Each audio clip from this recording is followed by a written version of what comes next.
Assalamualaikum warahmatullahi wabarakatuh. Alhamdulillahi rabbil alamin. Lahu ni'matu wa lahul fadlu wa lahu tsana'ul hasan.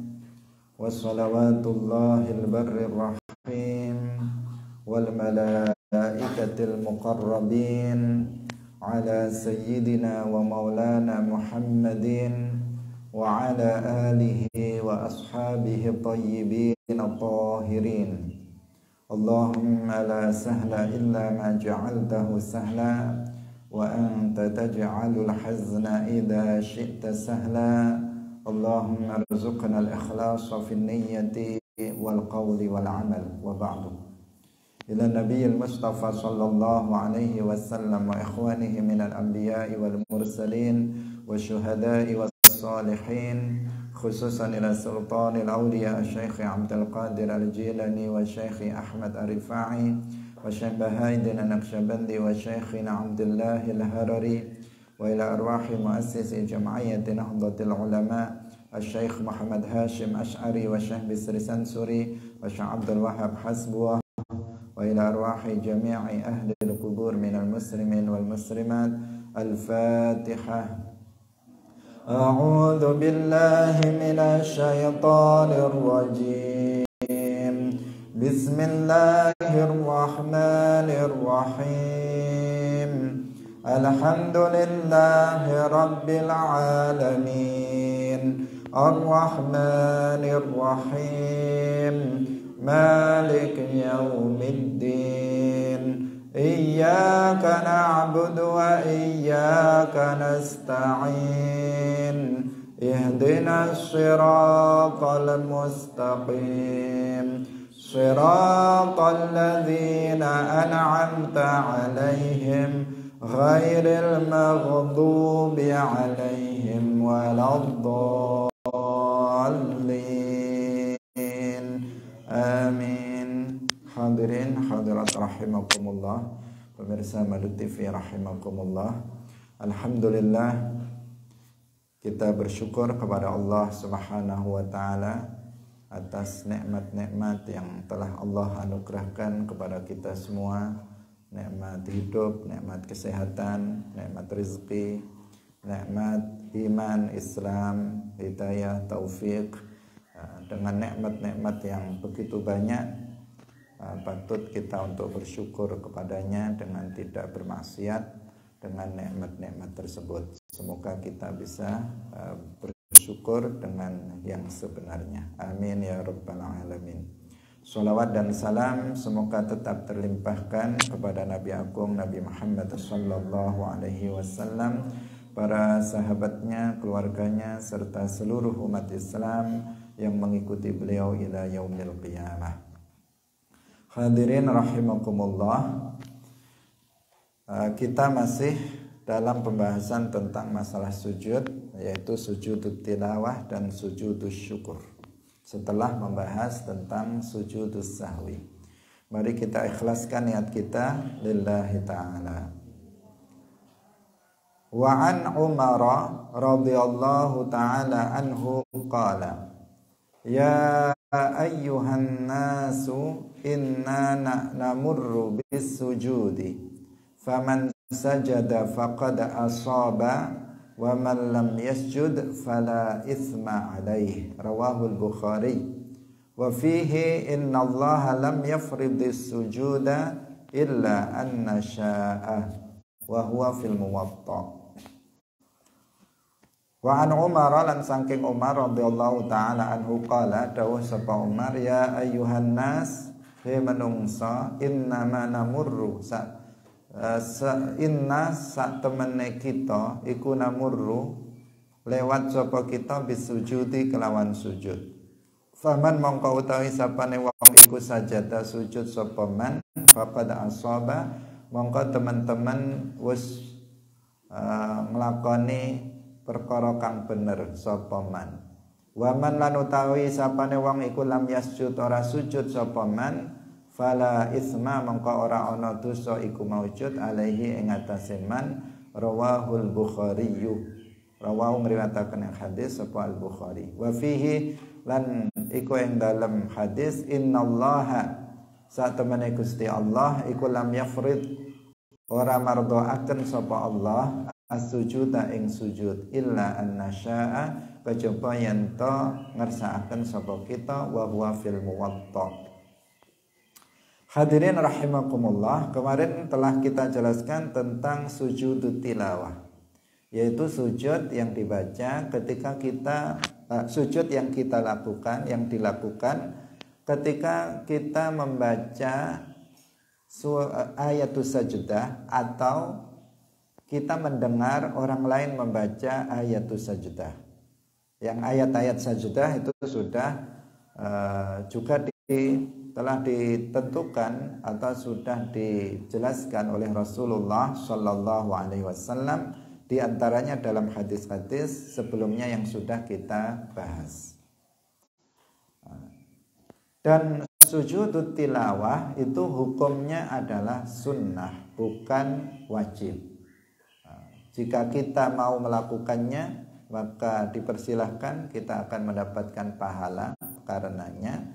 Dan apabila kita tidak berkehendak untuk melakukannya, maka dipersilahkan untuk tidak melakukannya. Kita boleh memilih antara melakukan atau tidak. Hanya saja jika kita melakukannya, maka kita akan mendapatkan pahala. Nah, di antara dalil yang menunjukkan tentang sunnahnya sujud tilawah, bahwa sujud tilawah itu bukan wajib, adalah hadis ini.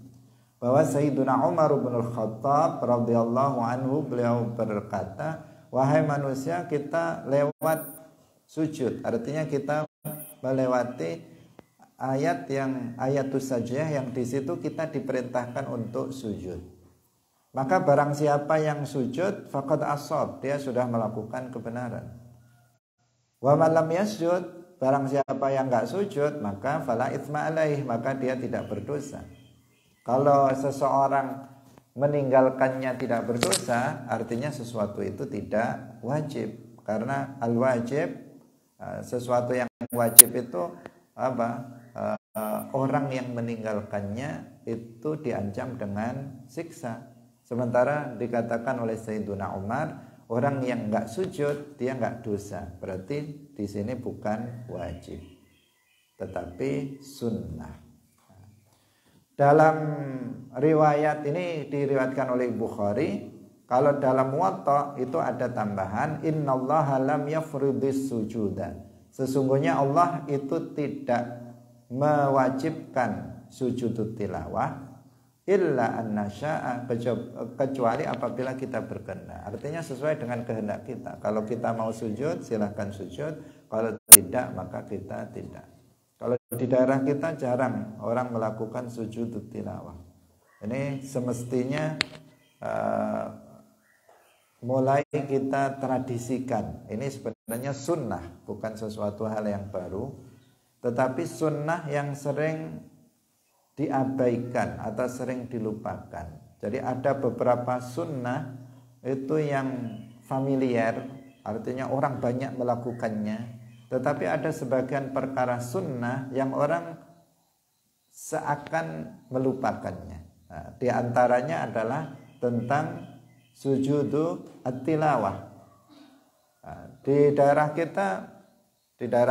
kita di sini maksudnya, mungkin daerah lain akan berbeda. Nah, jarang orang yang mempraktekkan ini ketika imam menjadi atau membaca surat Al-Alaq misalnya, tetapi imamnya nggak sujud, kemudian makmumnya juga nggak sujud karena dia jadi makmum. Orang yang mendengar yang nggak sholat juga nggak sujud.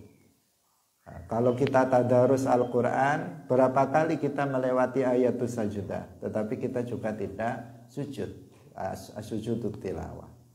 Nah, artinya ini perkara sunnah yang sering orang lupakan atau orang tidak mengetahui tentang kesunahannya atau tata cara melakukan sujud tilawah ini, padahal dia adalah bagian dari sunnah Rasulullah Sallallahu Alaihi Wasallam. Di dalam Al-Quran pun sebenarnya sudah diberi tanda Mana ayatus sajudah itu diberi tanda. Ditulis di situ ada gambarnya biasanya, gambar seperti masjid, kemudian dikasih tulisan as-sajudah. Di situ sebenarnya kita tahu, di situ ketika kita membacanya maka kita disunahkan untuk melakukan sujud tilawah. Meskipun kemarin kita katakan bahwa para ulama itu berbeda pendapat tentang ayat-ayat as-sajudah, mana yang tergolong sebagai ayatus sajudah. Yang sudah kita sebutkan kemarin dalam apa? Dalam surat Shad, kemudian dalam surat Najm, kemudian dalam surat Al-Alaq, kemudian dalam surat Idza Sama'un Syaqqat, kemudian dalam surat Al-Hajj ada 2. Itu yang kemarin sudah kita bahas. Di situ ada ayatus sajudah yang kita disunnahkan untuk sujud tilawah. Wa an Ibnu Umar radhiyallahu taala anhuma qala. Ibnu Umar anhuma karena di sini berarti Abdullah. Ibnu Umar Ibnu Al-Khattab. Sehingga semoga Allah meridhai Ibnu Umar yaitu Abdullah dan ayahnya yaitu Umar bin Al-Khattab. Qala kana nabiyyu sallallahu alaihi wasallam kana ana sapa nabiyyu kanjeng nabi sallallahu alaihi wasallam iku yaqra'u maca sapa kanjeng nabi alaina ing atase kita Al-Qur'ana ing Al-Qur'an. Fa idza marra mongko tatkalane lewat sapa kanjeng nabi bisa judati kelawan ayat sajudah kabbara mongko takbir sapa kanjeng nabi wa sajada lan sujud sapa kanjeng nabi wa sajadna lan sujud sapa kita ma'ahu sartane kanjeng nabi. Rawahu Abu Dawud bisanadin fihi linun ay dha'fun. Ibnu Umar menceritakan bahwa Nabi Shallallahu Alaihi Wasallam membaca Al-Quran di hadapan kami. Beliau membaca Al-Quran dan ketika beliau melewati ayatus sajudah, kemudian beliau takbir dan sujud. Kami pun kemudian ikut sujud. Rawahu Abu Dawud bisanadin fihi lin. Nah, ini di luar sholat seperti yang kemarin kita jelaskan. Perbedaan antara sujud tilawah di dalam sholat dan di luar sholat. Kalau di dalam sholat ketika habis Fatihah membaca surat Al-Alaq misalnya, kemudian di akhir ada ayatus sajudah.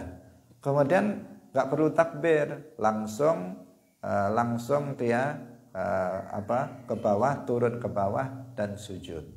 Setelah sujud selesai kemudian berdiri lagi, sujud 1 kali, kemudian berdiri lagi melanjutkan untuk ruku' dan i'tidal. Karena ini kalau ayatnya masih nyambung, misalnya ayatus sajudah yang berikutnya masih nyambung dan ingin dia menyambungnya, maka dia bisa lanjutkan bacaan ayatnya lagi, baru kemudian ruku', i'tidal dan seterusnya. Itu kalau di dalam sholat. Tetapi kalau di luar sholat, Nabi di sini mengajarkan kabbara wa sajada. Nah, tentu saja dalam toharoh kemarin suci, karena ini pun ketika membaca Al-Quran posisi dalam keadaan suci, menghadap kiblat, kemudian menutup aurat, kemudian ketika lewat surah ayatus sajudah langsung takbir Allahu Akbar, enggak baca Fatihah, kemudian Allahu Akbar sujud. Berarti takbirnya berapa kali? 2 kali. Yang pertama takbir untuk semacam takbiratul ihram Allahu Akbar. Kemudian setelah itu Allahu Akbar untuk turun melakukan sujud tilawah. Ini tata cara sujud tilawah kalau di luar sholat.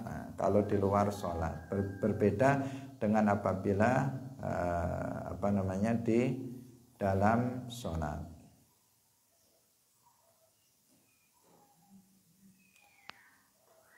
Hadirin rahimakumullah. Yang selanjutnya di sini dikatakan wa kabbara wa sajada wa sajadna ma'ahu. Artinya semua mengikuti Rasulullah Shallallahu Alaihi Wasallam dalam sujud. Berarti kalau dalam sholat sujudnya satu kali, takbirnya satu kali, yaitu ketika turun untuk sujud. Tetapi kalau di luar sholat sujudnya 2 kali. Untuk pembuka Allahu Akbar untuk pembuka, kemudian Allahu Akbar untuk turun sujud tilawah.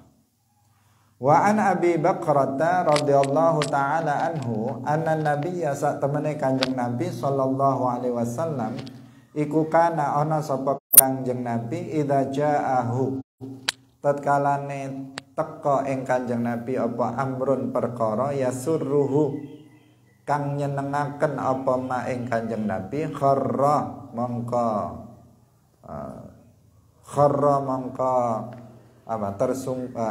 nyungkur sapa Kanjeng Nabi sajidan halih wong kang sujud lillahi krana Allah. Rawahul khamsatu illan Nasa'i. Nah, sekarang kita pindah dari sujud tilawah pindah ke sujud syukur. Nah, jadi dalam babnya itu ditulis sujud sahwi, bab sujud sahwi. Tapi ada wa ghairihi yaitu sujud tilawah dan sujud asyukur. Sujud sahwi sudah dibahas, sujud tilawah sudah dibahas. Sekarang sujud asyukur, sujud karena syukur kepada Allah Subhanahu wa taala. Kita mengetahui bahwa asyukrul wajib itu ada musti'malin ni'mah fi maksiatillah. Tidak menggunakan kenikmatan dalam maksiat kepada Allah. Itu hakikatu asyukur atau asyukrul wajib. Yang paling utama itu. Ketika kita tidak menggunakan nikmat Allah dalam kemaksiatan, itulah syukur. Allah memberikan nikmat kita hidup. Hidup ini tidak kita pakai untuk maksiat. Itu syukur. Allah memberikan kita mata, kita tidak menggunakan mata itu untuk bermaksiat. Itulah mensyukuri mata. Itu asyukrul wajib. Tapi asyukrul mandub itu dengan mengucapkan alhamdulillah, dengan zikir-zikir yang lain. Di antaranya adalah dengan sujud syukur. Karena sujud syukur ini juga tidak wajib hukumnya. Nah, tetapi hukumnya adalah sunnah. Nah, bagaimana dikatakan Abu Bakrah menceritakan bahwa Nabi ketika datang sesuatu yang membahagiakan beliau, yang menggembirakan beliau, berarti ni'mah. Beliau mendapatkan ni'mah, maka beliau kemudian kharra sajidan lillah. Artinya beliau menjatuhkan dirinya dengan sujud kepada Allah Subhanahu wa taala, melakukan sujud syukur. Yaitu ketika ada tajaddud an-ni'am. Kalau nikmat Allah ini kan sepanjang detik. Nah, sepanjang detik ini kan ada nikmat Allah. Kita ada udara, kita bisa bernafas. Ini nikmat. Kita hidup nikmat, kesehatan nikmat. Kita bisa duduk dalam majelis ilmu nikmat. Kita bisa melihat nikmat. Kita bisa mendengar nikmat. Maka nggak ada satu detik pun kecuali di situ ada nikmat Allah. Tapi apakah setiap detik sujud? Karena nikmatnya terus nggak pernah berhenti? Enggak, yaitu ketika tajaddud an-ni'am.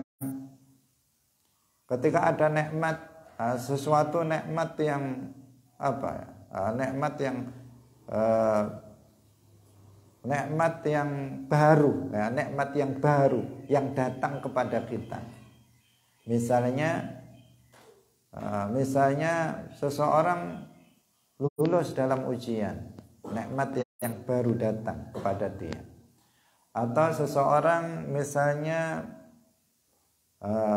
memiliki anak, sudah lama nggak memiliki anak, kemudian suami istri, kemudian dikaruniai anak, dia sujud syukur karena nikmat baru yang datang untuk dia.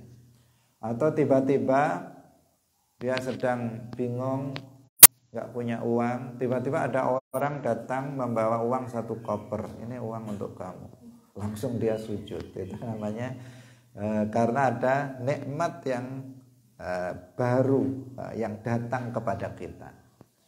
Ini sujudus syukur. Atau seseorang dijauhkan dari nikmah, jadi ada tajaddud ni'mah, ada indifa an-nikmah. Bedanya cuma qaf sama ain. Yang satu ni'mah artinya ya nikmat, yang satu nikmah artinya musibah. Nah, musibah. Ketika seseorang tertolak dari nikmah, misalnya sudah berobat kemana-mana, dia sakit sudah berobat kemana-mana, kemudian dia diberikan kesembuhan oleh Allah Subhanahu wa Ta'ala hanya dengan sekedar minum air putih pemberian dari Pak Yai, diminum, langsung sembuh. Padahal sudah berobat ke dokter, sudah ke orang pintar, kemana-mana sudah berobat. Tiba-tiba hanya dengan segelas air putih dia sembuh. Maka dia kemudian sujudus syukur, karena dia tertolak dari nikmah, dari musibah. Ketika seseorang misalnya terjadi sebuah kecelakaan, tiba-tiba dia begitu kecelakaan, dia tiba-tiba lompat biasa gitu aja, nggak kena apa-apa. Yang lain pada mati, dia tergores pun enggak. Nah, ini namanya dia indifa nikmah. Maka dia kemudian bersyukur kepada Allah dengan melakukan sujud. Demikian juga biasa yang dilakukan orang misalnya menang dalam sebuah pertandingan sepak bola, misalnya dia menang, mendapatkan nikmat, bersyukur, tetapi jangan ngawur sujudnya, karena sebagian mereka ketika ngegolkan, karena kalau dia bisa ngegolkan kan dapat bonus hadiah yang besar sekian 1 miliar misalnya, dia mendapatkan nikmat, dia langsung sujud, tapi dia tanpa ilmu, akhirnya sujudnya udah nggak nutup aurat, sujudnya menghadap membelakangi kiblat misalnya, atau menyamping dan sebagainya, tidak suci dan seterusnya yang harus dilakukan. Bukan takbir dulu tapi langsung sujud saja karena tanpa ilmu. Nah, jadi meskipun hanya sujudus syukur, itu juga membutuhkan kepada ilmu untuk melakukannya. Jadi itu yasurruhu idza ja'ahu amrun yasurruhu kharra sajidan lillah. Maka jika ada nikmat yang datang kepada beliau yang baru, maka beliau melakukan sujudus syukur. Ini juga sebuah amalan sunnah yang tidak banyak dilakukan oleh banyak orang, tetapi banyak dilupakan. Betapa banyak nikmat yang Allah berikan kepada kita, tetapi jarang seseorang yang melakukan sujudus syukur, meskipun itu bukan asyukrul wajib. Kenapa? Karena banyak orang yang lupa dengan nikmat yang Allah anugerahkan. Dia jarang berpikir, jarang merenungi tentang nikmat Allah yang dianugerahkan kepada dia. Padahal kalau kita nu'addid, kita menghitung-hitung nikmat Allah, kita nggak akan mampu untuk bisa menghitungnya. Misalnya kamu menulis nikmat yang Allah berikan kepada kamu dalam sebuah buku besar seperti ini, buku tulis. Kamu tulis satu persatu mulai halaman pertama. Maka bukunya habis, nikmat Allah belum habis untuk ditulis.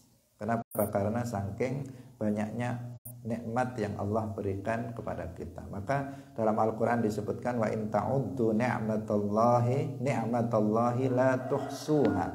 Wa in ta'uddu ni'matallahi la tuhsuha.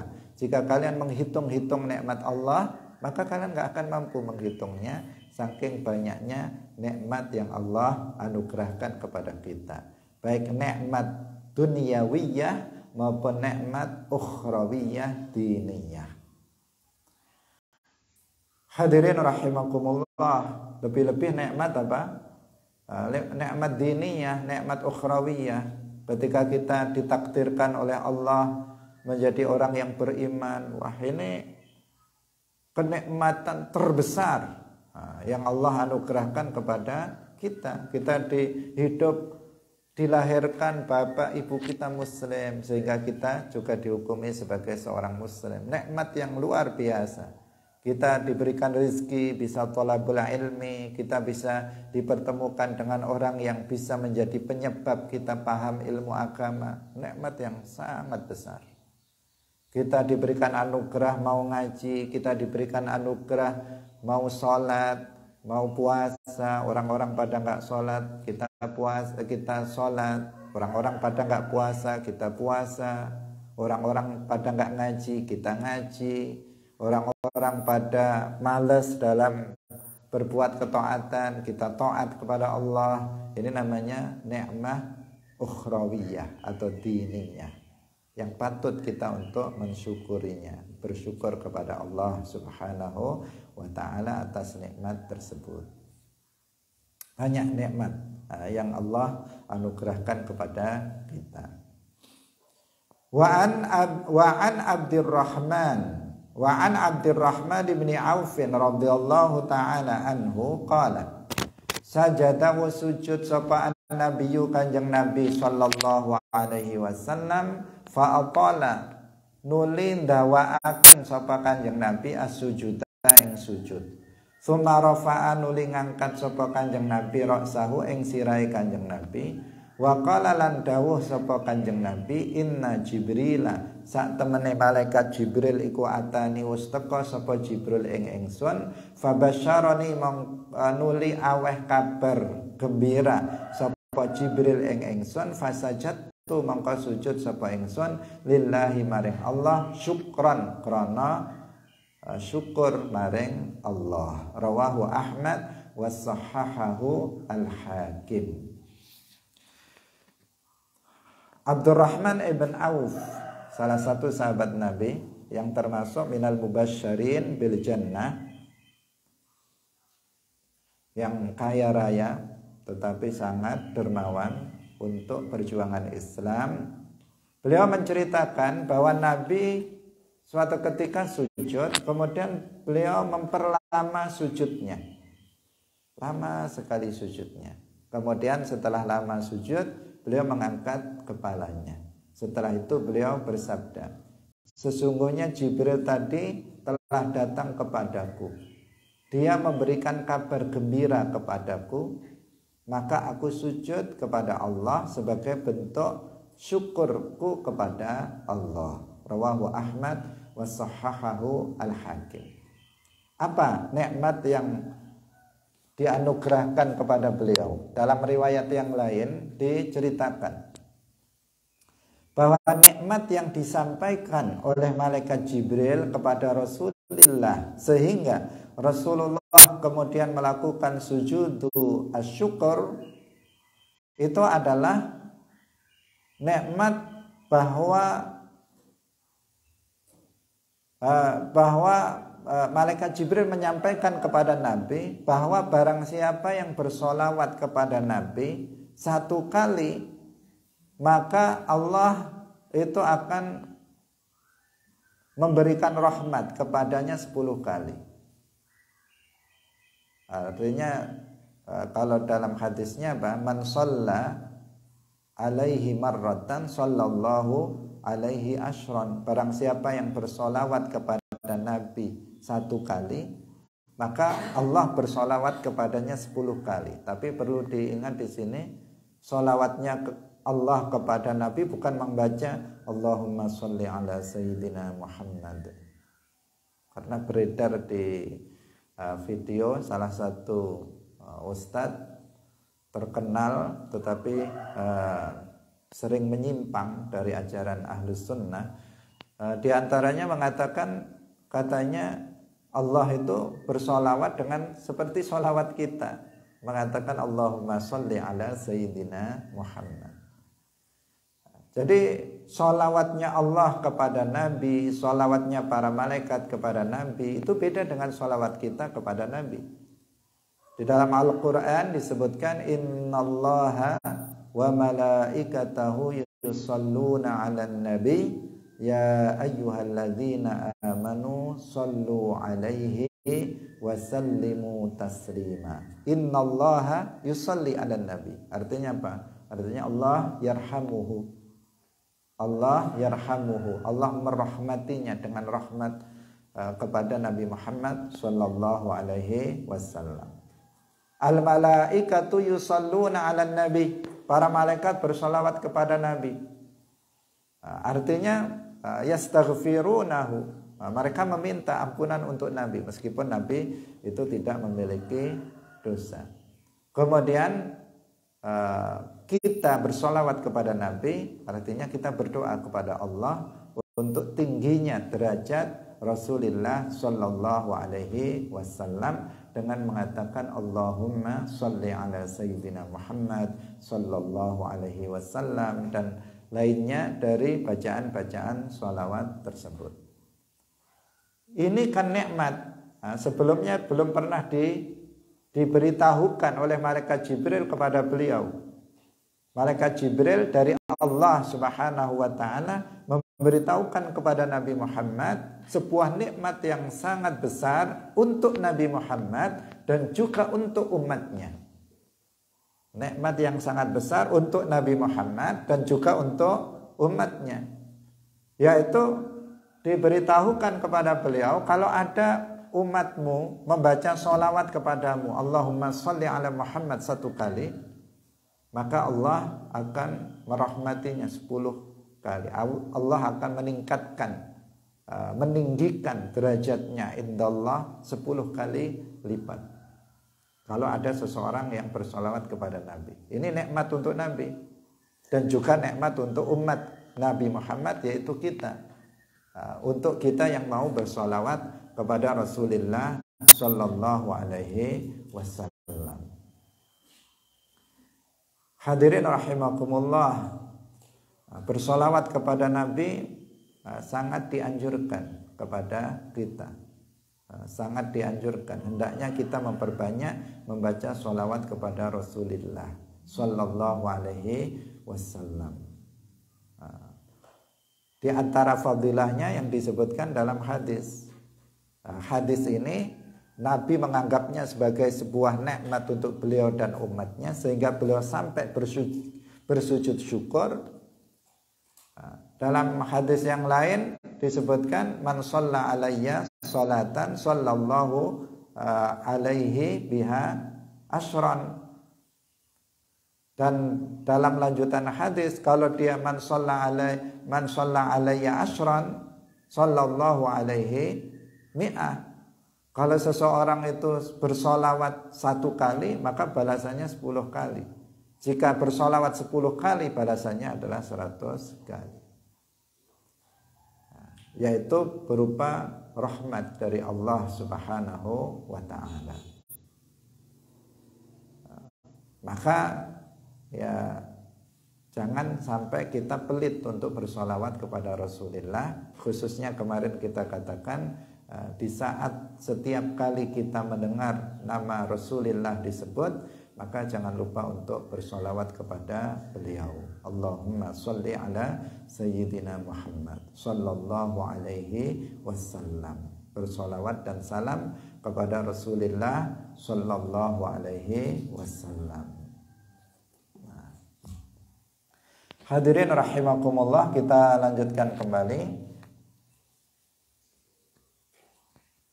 Wa 'anil Barra ibni Azib radhiyallahu taala anhu anna nabiyya satamene Kanjeng Nabi sallallahu alaihi wasallam iku ba'asa ngutus sapa Kanjeng Nabi Aliyan ing Ali bin Abi Thalib ilal Yamani maring Yaman. Fadzakara nuli nyebut sapa fadzakara mongko nuli nutur al hadisa ing hadis.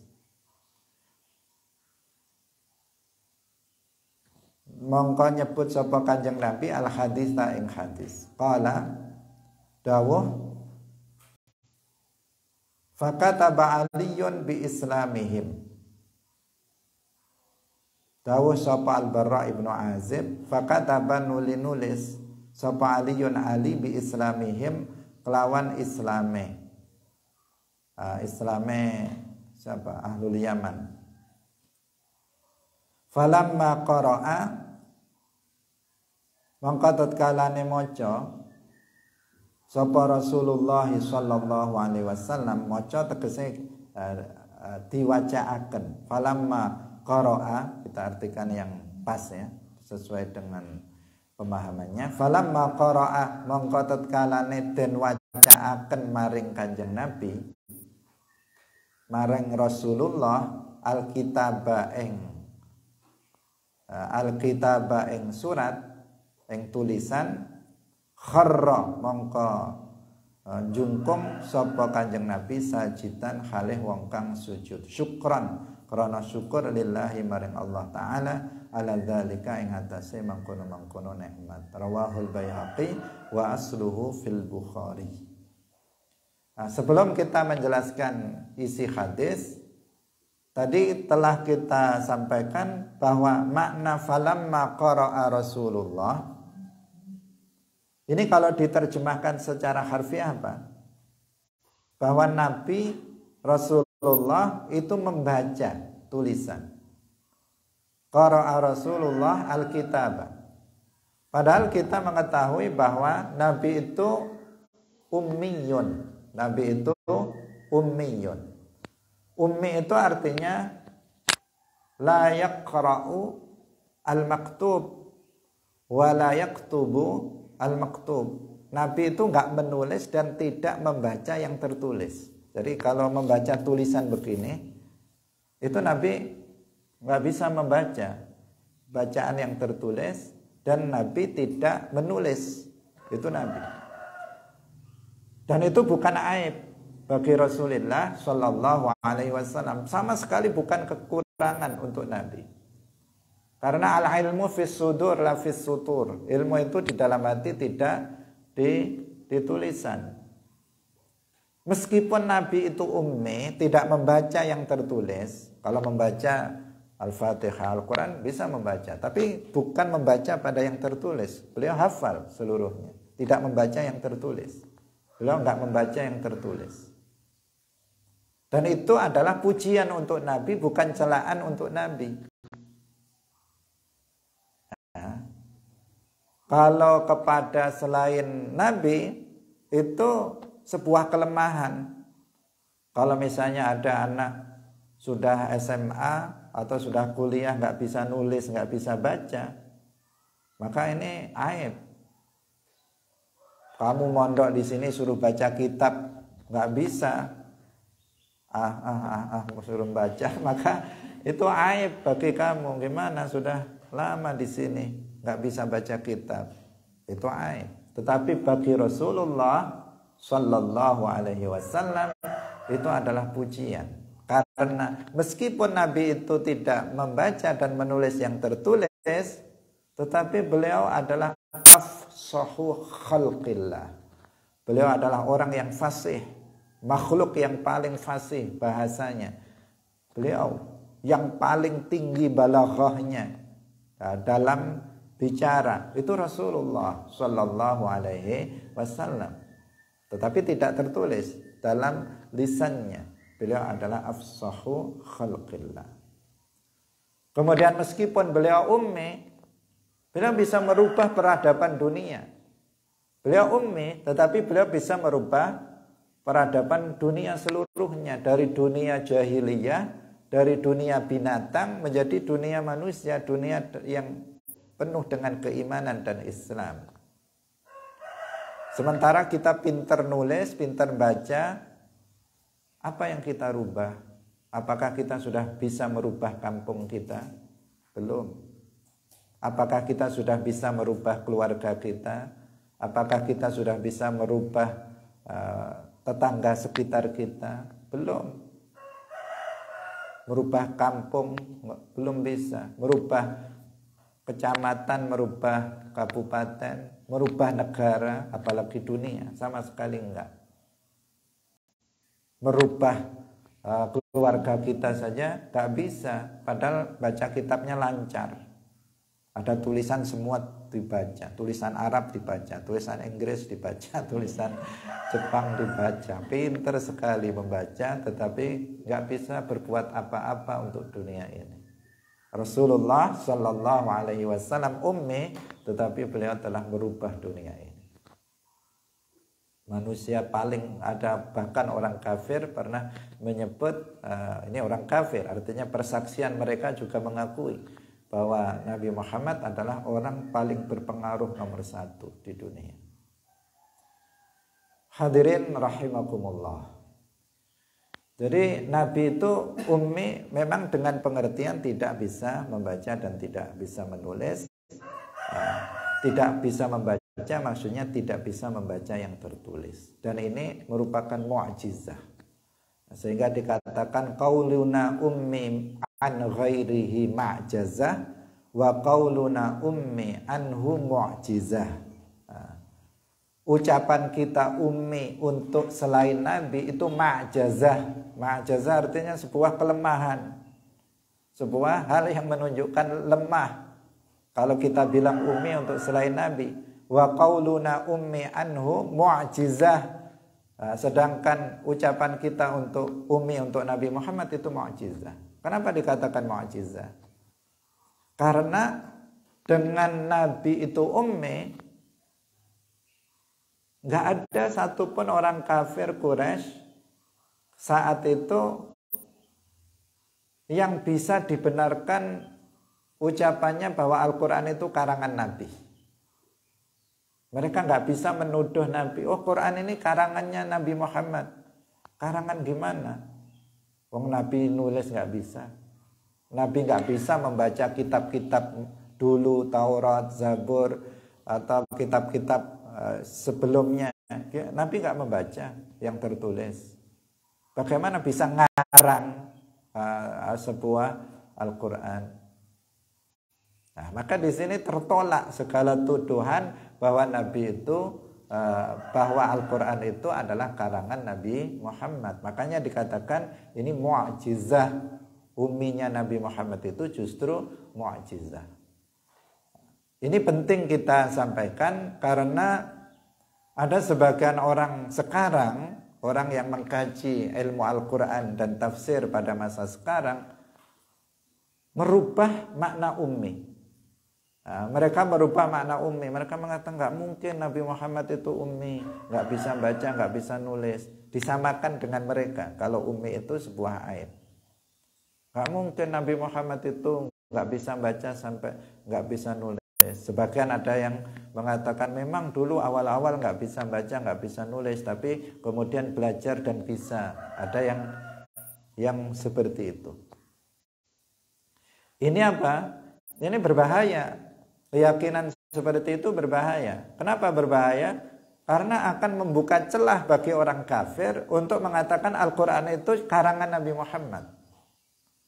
Kalau itu dibenarkan bahwa Nabi itu bisa membaca, bisa menulis, maka orang kafir akan mengatakan itu Quran itu karangannya Muhammad.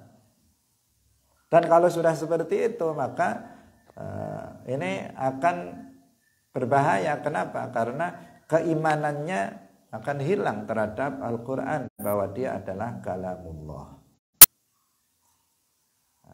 Maka harus diwaspadai. Kita harus waspadai terhadap segala pemikiran seperti itu. Dan itu ada. Bahkan sebagian tokoh-tokoh yang memiliki pendapat yang seperti itu memaknai ummi dengan selain yang biasa, yaitu tidak menulis dan tidak membaca yang tertulis. Itu yang makna yang sebenarnya. Maka ketika dikatakan falamma qara'a Rasulullah Alkitab, ini nggak bisa dijadikan sebagai dalil bahwa Nabi itu bisa membaca. Mereka akan bisa pakai hadis ini. Lihat ini, qara'a Rasulullah Alkitab. Rasulullah membaca tulisan. Para ulama sudah menjelaskan bahwa falamma qara'a di sini artinya quri'alahu. ketika dibacakan kepada beliau Alkitab, yaitu di sini adalah tulisan yang dibuat oleh Sayyiduna Ali bin Abi Thalib radhiyallahu anhu. Hadirin rahimakumullah, ada sebuah kisah yang terkait dengan masalah keumian Nabi Muhammad agar kita lebih yakin dengan hal itu, bahwa dalam perjanjian Hudaybiyah yang disebut dengan Sulhul Hudaybiyah itu Rasulullah Shallallahu Alaihi Wasallam memerintahkan Sayyiduna Ali bin Abi Thalib radhiyallahu anhu untuk menulis surat kesepakatannya, namanya perjanjian. Maka Sayyidina Ali diperintahkan untuk menulis perjanjian itu. Rasulullah tidak bisa menulis, maka Sayyidina Ali yang diperintahkan untuk menulis. Kemudian Nabi mengimlakkan, mendikte, ini tulis.